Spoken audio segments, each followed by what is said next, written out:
If you're losing more than 100 hairs a day, stop scrolling, because by the time you notice a bald patch in the mirror, you've actually skipped 3 earlier stages. So today, let's break down the real stages of hair loss. Now let's start with stage 1.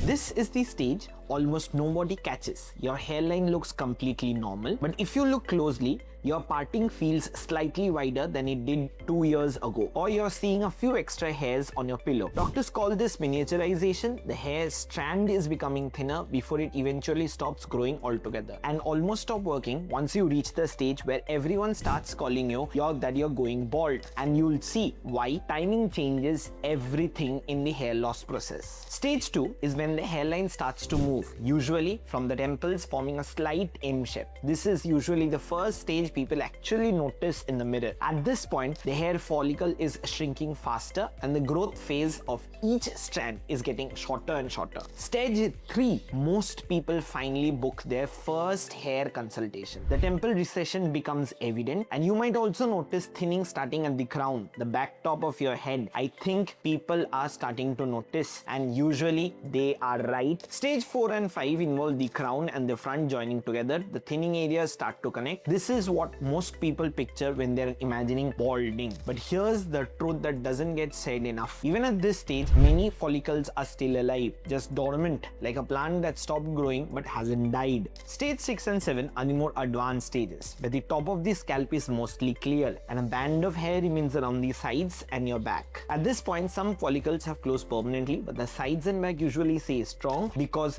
they are genetically resistant to this kind of shrinkage or loss. That's actually why hair transplants are even possible, because those donor areas don't carry the same instructions to shrink. Now here's the part that actually matters most, why this happens at all. It mostly comes down to genetics and a hormone called DHT, or dihydrotestosterone. In people genetically sensitive to DHT, this hormone slowly shrinks to the hair follicle over years. It's not about washing your hair too much or wearing caps or 1 or 2 bad shampoos. It's mostly into your biology, and stress, sleep and diet can speed it up, but they are rarely the root cause. So what can actually be done? At stage 1 and 2, certain medical treatments can slow down or even partially reverse the miniaturization because the follicle is still active. At stage 4 and beyond, the focus often shifts towards stronger combination treatments, and in some cases, procedures like hair transplant become a realistic option, moving resistant hair from the back to the thinning areas. If you have noticed your hairline shifting or your parting feels wider than before, this is the moment to actually get it evaluated and not wait. A dermatologist can actually tell you